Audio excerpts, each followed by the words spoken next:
Hello, I'm Anthony Hughes, and I'm going to show you the new lines feature we've just added to Dorico 3.1.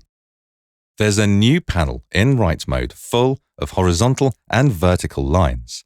Simply select the notes in your music that you want the line to span, and then click your desired line in the panel. There are several line styles to choose from, though I'll show you in a moment how easy it is to customize any line once it's been added to the music. When creating horizontal lines, you have a choice of how you would like the line to be attached. For both the start and the end of the line, you can set the line to be attached to a note head, a rhythmic position, or a bar line.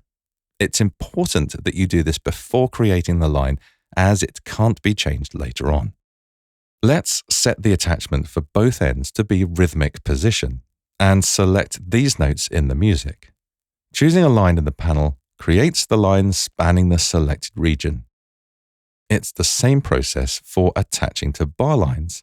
It's just that if either end of the line's rhythmic position coincides with a bar line, it will be aligned with it. The start and duration of rhythmic position or bar line attached lines can be edited using the usual write mode handles or the standard key commands. Horizontal lines are by default staff attached, but you can make them system attached by holding down Alt when you click in the panel. For note head attached lines, select two note heads that you would like to draw a line between and choose a preset from the panel. The line will follow the note head if the pitch is changed. You can even mix and match the attachment types. For example, a line that is attached to a note at one end and a bar line at the other. Vertical lines work in much the same way as horizontal lines, though without the need to specify the attachment type.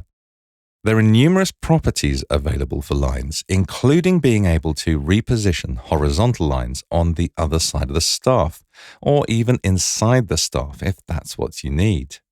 You can also do this by pressing F, the key command for flip. Similarly, there's a property to position vertical lines on the other side of the notes.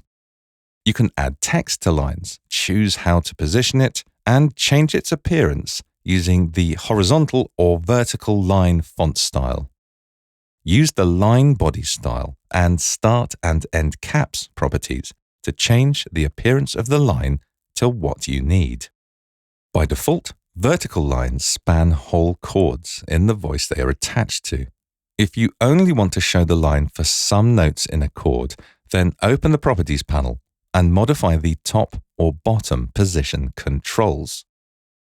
In engrave mode, you're able to drag the handles at both ends of lines to fine-tune their position, or nudge them by holding down Alt and using the arrow keys.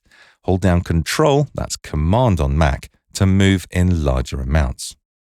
There are a huge number of possibilities that this feature brings to Dorico, catering for special musical notations, analytical annotations, and more.